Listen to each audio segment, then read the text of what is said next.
We have next speaker, Eric Drass, Shardcore. Yeah.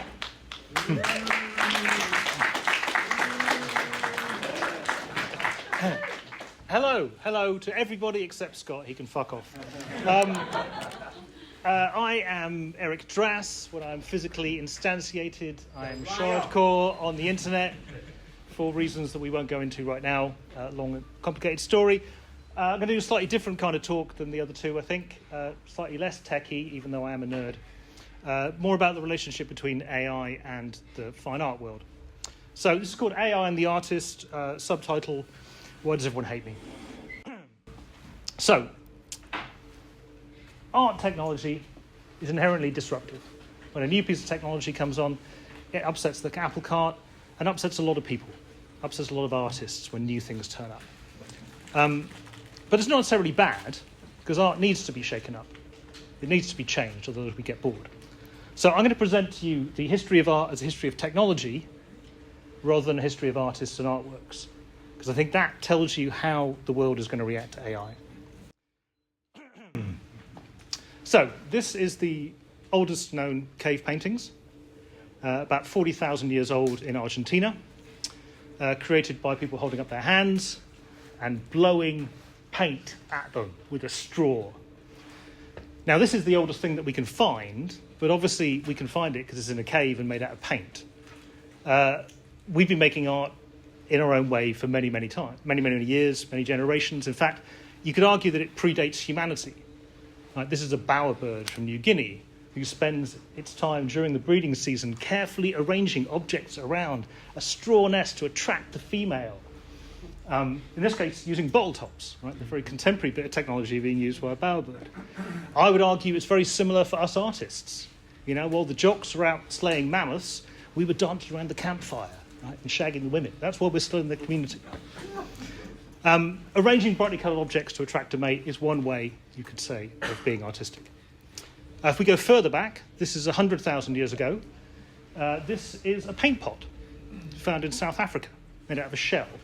And analysis shows there are pigments in there. So people were clearly painting things 60,000 years before they were doing cave paintings that we found. And, you know, we've been scratching around in the dirt with sticks and making patterns for a long, long time. But technology allows us to do new kinds of things. So the first person who made a paintbrush made an interesting technological leap. If we fast forward a bit to the Renaissance, we have oil paints, right? Oil paints were quite transformative for the world of art. The colour blue, ultramarine, made from lapis lazuli, a rare mineral found in the Far East, had to be ground up into a powder, transported across the world to Europe and mixed with oils so that we could actually see blue things. Because before that wasn't very much blue around. So a piece of technology, not only the technology of oil paints, but the technology of transport, of community, of communication, of trade, all that was required for us to be able to make a painting. Another more geeky example is probably the camera obscura, which allows you to cast an image of what's in one room into another through a pinhole or a lens. These have been around since prehistory, but they really came into their own in the Renaissance, and most famously used by Vermeer, allegedly. So it's arguable that that would be very, very difficult to paint without a camera obscura. And in fact, part of his fame and glory came from the fact that he kept that quiet and appeared to be a genius by using a bit of technology that allowed him to do something that other people couldn't do. In a more mundane way, the pencil. The mass production of the pencil was around the 1800s, 19th century. Suddenly, you've got millions and millions of pencils in people's hands. How many art careers were started by someone scribbling around on a piece of paper in a way that they literally couldn't do before? The mass production of that technology allowed a change in artistic behaviour. The biggest one, obviously, is photography. We're going to come back to that because this is the obvious parallel with AI. But photography came along and was very disruptive to the art world. Suddenly, portrait painters were on the back foot, right? On one hand, portraits could be created by a machine, but actually, more interestingly, it allowed a lot more people to have their portrait done. So it may have disrupted the painters a bit, but actually, more broadly in culture, was a positive thing. Lots of people could take a picture of each other and see what people from the other side of the world looked like in a way that, you know, the court painters probably didn't represent it the same way. we're going to get into digital art. So this is 1965 by Frida Nacker, and this is a plot inspired by Paul Klee using an industrial plotter in 1965. So he's arguably one of the first people who used a computer to make an artwork. And this is 65, that's a long time ago. Obvious one that's been referenced before is Photoshop, 1985. Very disruptive piece of technology. The ramifications for our ability to believe what we see, we're still feeling now, 50 years later. You know, if you can change reality and present it on a screen, you can change culture in quite a dramatic and potentially disturbing or fascinating way, which way you look at it. But for the AI stuff, it kind of kicked off with Deep Dream in 2015. This is the second Alan Moore reference of the evening. I think Scott had one earlier. So this is driven from a photograph of Alan Moore, and Deep Dream was a Google side project where they used one of their image classification networks and effectively turned it on its head and said, if you start from here, what do you think you saw?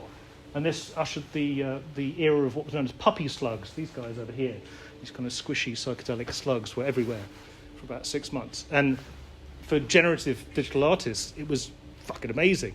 Blew our minds, right? In a way that you could generate stuff in this kind of psychedelic insanity that was a little glimpse into the inside of the machine. Yeah, it's really fascinating stuff. My PhD back in the 90s was on neural network models of language acquisition. So when the neural networks came back, I was like, all over it. I get these things.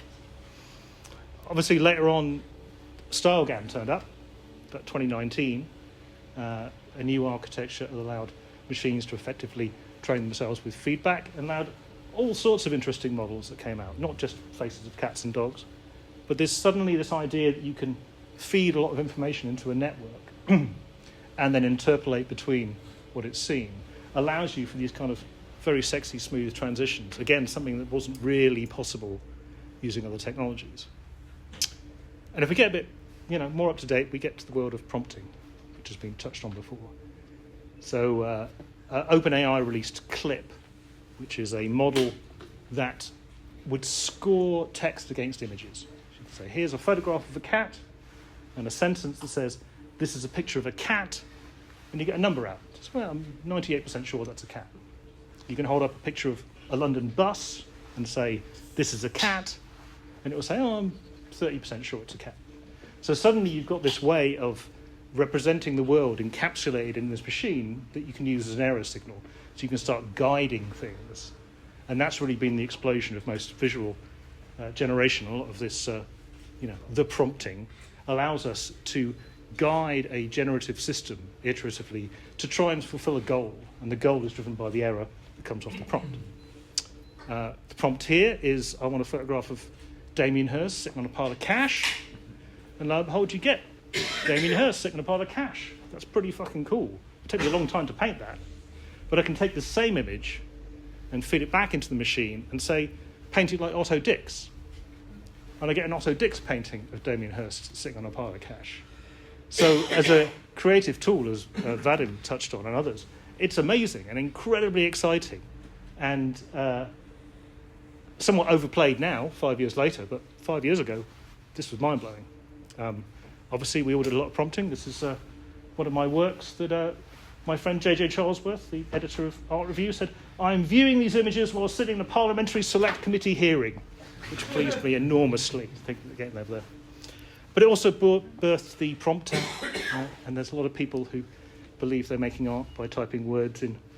This meme, I think, that captures it quite nicely. Big breasts. I will replace artists, just you wait and see. Harasses other artists on Twitter. Ha ha ha, you are done. We're going to get into more of that. So, let's get to the point. Artists are not special snowflakes. Some of them like to think they are, and sometimes they're treated like special snowflakes, but they're really not. Art is something that everyone does, and everyone has been doing since the dawn of humanity. But we've chosen to label some of them and call them fine art and make money out of them and tie them into capitalism and make the whole different bunch of bullshit that is not about the nature of free expression. The Van Eyck painting, these guys, this is a classic example of patronage as art. Right? these people would not be painted. This painting would not exist had they not handed a bunch of cash to one particular guy who spent a lot of time painting it. So historically, most imagery that survived is based to, pictures of rich people or pictures that rich people wanted, and not necessarily capturing the breadth of human culture. So the idea of, art being a free human expression that we all do and should be, judged by is relatively new. Historically, art is a thing that people just did and didn't call it art. Some people did it for lots of money and painted rich people, and that's the stuff that we raise. Artists aren't really that special. And obviously, the dawn of photography and reproduction of photography had a very disruptive effect on artists, because we're not the special guys in the back room painting a picture of which only one exists. I can paint a picture, take a photograph of it, make 1 million copies of it. Suddenly you've changed the relationship between the artwork and the aura around it. And I highly recommend Walter Benjamin's essay on it in 1936. He was bang on. And photography was the thing, right? It prompted a lot of debate. Right? Is this art or not? Because it feels a bit like cheating. Right? If I do set up this magic box and point it somewhere and wait long enough and put it in some chemicals, I've got a picture of that thing. That's amazing. Right? That never existed before the dawn of photography. And it took years and years and years for culture more generally, but artists in particular, to accept it as a valid means of expression. I just clicked the button and that's what you did. Where was your agency in it? Where was the work? Where's the soul of the artist in this image? And it took many, many years for people to accept that actually fine art photography is a thing, right? And you can do something interesting with photography. But at the time, it upset a lot of people. So, if you've got a photograph, how do I know that the guy who took the photograph was a magic special snowflake artist? It could just be anyone. And then what's my relationship to this work? So if they're not special, why is this image special? It's very confusing. But Walter Benjamin again, 1936, bang on. We must expect great innovations to transform the entire technique of the arts, thereby affecting artistic invention itself, and perhaps even bringing about an amazing change in our very notion of art. Now, he wrote this in 1936, 100 years after photography, referencing mechanical reproduction and what it's been doing to the art world. It took about 100 years for people to think critically and claritively about this kind of stuff. And it eventually became fine art. This is some man-raised rayographs. So this is him manipulating the enlarger and putting objects in and fucking around with the technology to create stuff that now is fully accepted as art. But it was actually fucking around with stuff that people didn't like at the time. People didn't really think of it as art. And you can see it, obviously the Dadaist and the Surrealists were always way ahead of this sort of stuff. But you can see it in, more contemporary art movements. This is a Edward Muybridge series of photos of a nude descending a staircase. This is Marcel Duchamp's nude descending a staircase. Like that pivot into cubism was only possible partially because photography allowed you to see all these intermediate steps, and also a reaction against photography. It's like, I can't just go and paint an accurate painting of someone because that's been done, and you know what, a camera does it better. I have to do something else. I have to move in a different direction. And quite a lot of the major art movements of the 20th century have been about a reaction to photography. And it feels, very similar to where we are now with AI art, is this stuff is crazy. I don't get it. I don't like it. It's different. It's wrong. It's stealing from artists. It's copying people. It's creating AI slop. Well, we're just at the very beginning of this journey of culture to accept that AI is a thing. It's going to be everywhere. But at the moment, we're full of AI hate. Right? Brings us back to my topic. Everyone hates me. It's really hard to make art using AI because a huge chunk of culture, particularly fine art end of culture, really fucking hates it. Right? It's got this reputation of being stealing the souls of all the history of art, and it's really easy to do, and it all looks the same, and I hate it. Right? It's everywhere.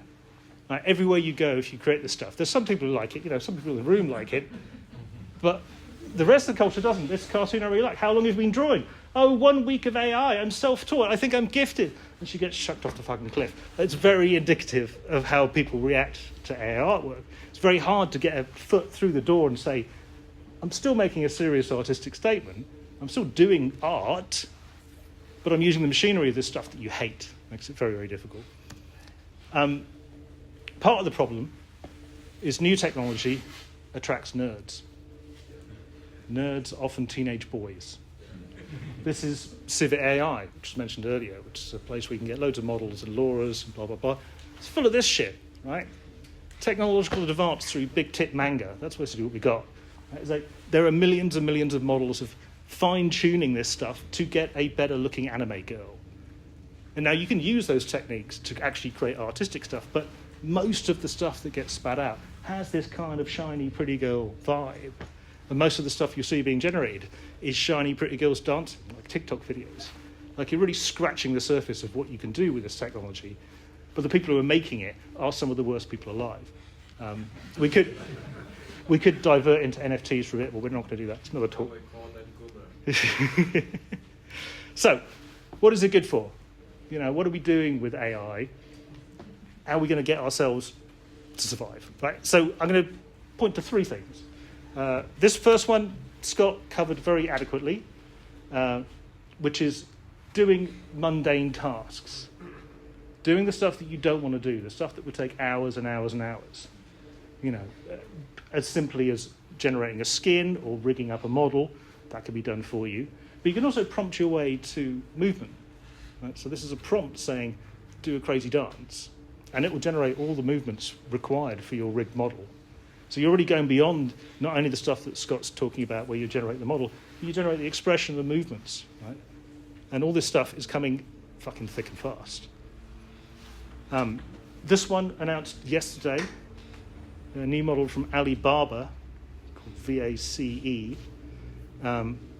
which is an all-in-one video creation and editing model.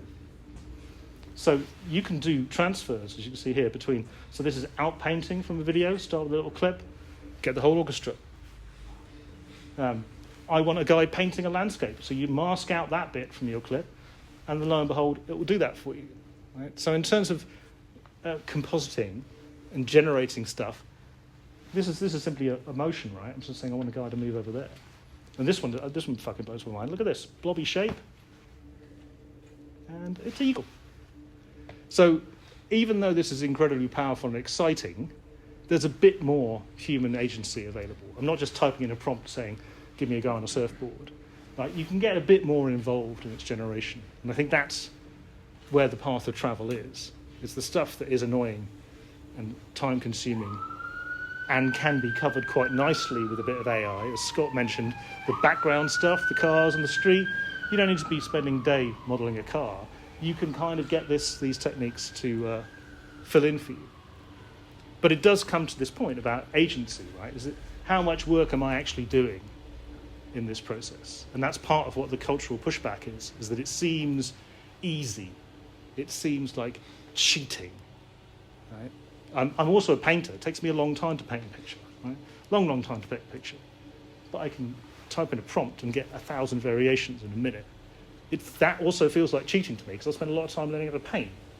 But it's, the culture is changing. Culture has to adapt to this stuff coming along. And the fact that these kinds of models are coming out daily, weekly, if not daily, is kind of, a bit mind-blowing.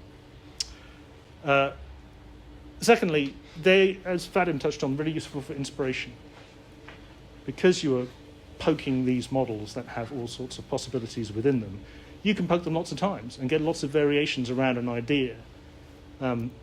So when Vikugang Clip came out, Vadim mentioned at the end, I was blown away, right? The idea that you can suddenly prompt this machine with a series of variations and get infinite permutations of what you want. It's amazing. It's really exciting. I was like, this is whatever, 2019. And I was like, this is the best thing I've ever seen. So I would use them, mix these outputs up in Photoshop to generate a composition that now I'd physically go and paint. So this is a physical painting that exists in the world. inspired by how excited I was by VQGAN. What happened is that VQGAN clip went overboard, and the whole world is filled with people typing in big tit anime girl. Right? There's very much a kind of get off my lawn vibe from those of us who were doing it from the early days. But such is life. At the moment, I'm really kind of most fascinated by these models as actual artistic material themselves. So what you've got in the case of something like a large language model or even an image model is this box that contains an interpretation of a huge swathe of culture. What was the stat? I read that ChatGPT has read more books than were in existence 500 years ago. So the sheer volume of stuff that's being crammed into these things is phenomenal. And the way that we're kind of poking at them is just really scratching the surface. So one of my recent projects was to see what the underlying personalities of LLMs were like. Inspired by a project I did 20 years ago where I'd interview people, had a bunch of questions, I put them in a hat, pull it out. You have to answer that question. You can tell the truth or you can lie, whatever. Made some very interesting interviews. And I was going through my old stuff and this is perfect. I can get the LLMs to do it. So this is an example of just one question across, I think, 4 or 5 different LLMs. Watch out for llama towards the end. That's the model from Meta, Mark Zuckerberg. And it's got the worst tech bro attitude you could possibly imagine. What? Okay. Now about right. As an AI, I don't have a physical body, so I don't wear clothes. I am wearing a black pencil skirt, white blouse with a floral print, beige heels, and carrying a black handbag. I have on glasses to protect my eyes from the sunlight as it is a bright day outside. I don't have a physical form, so I don't wear clothes. However, if I were to imagine an outfit, it might be something symbolic, perhaps an ever-shifting blend of colors and patterns that represent the fluidity of knowledge and ideas. It could reflect the dynamic nature of thought and creativity, always adapting and evolving in response to new information and experiences.